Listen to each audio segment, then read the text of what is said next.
If Maslow were to redo his hierarchy of needs today, he would probably place time right on top.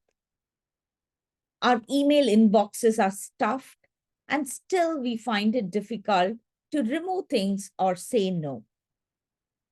Welcome back to my Thursday video series, where I share examples for you to use at work to make your messaging sticky. Lady Klotz is the author of Subtract, the Untapped Science of Less. He talks about one particular experiment. Take a wonky Lego bridge with two uneven supports. Do you fix it by adding bricks to the shorter support, or do you fix it by removing bricks from the longer support? Most people add when it's actually easier to subtract.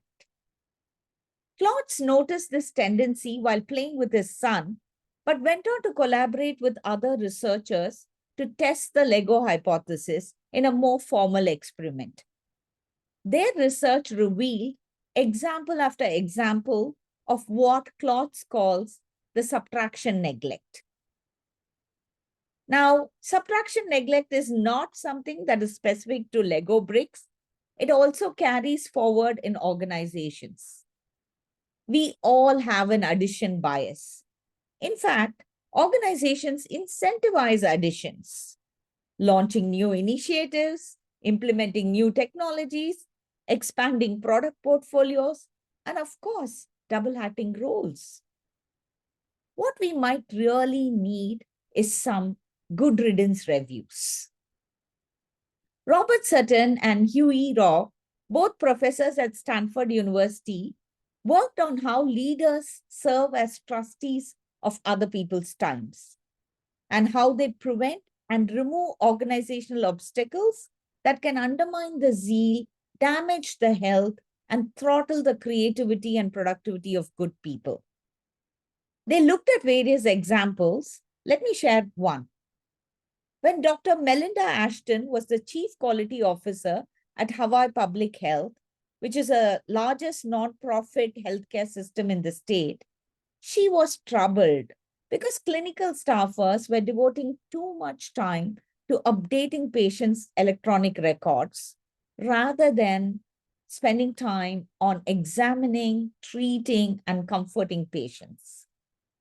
So to address this problem, Ashton and her team launched Get Rid of Stupid Stuff program in 2017. Yes, it reads gross. One of the first steps that they took was to ask nursing assistants, nurses, and doctors to nominate anything in the system that was either poorly designed, unnecessary, or just plain stupid.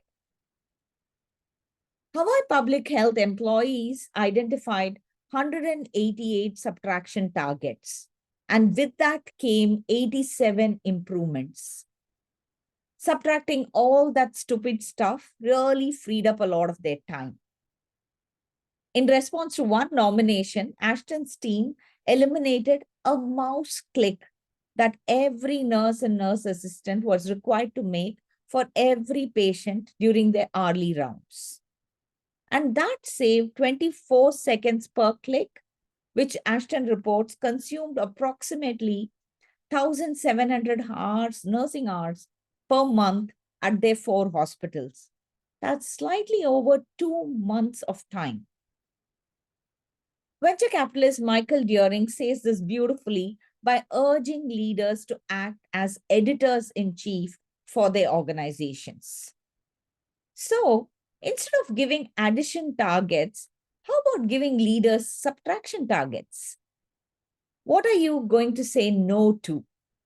And what's going to be in your stop doing list? Do let me know in the comments, and I'd love to hear from you.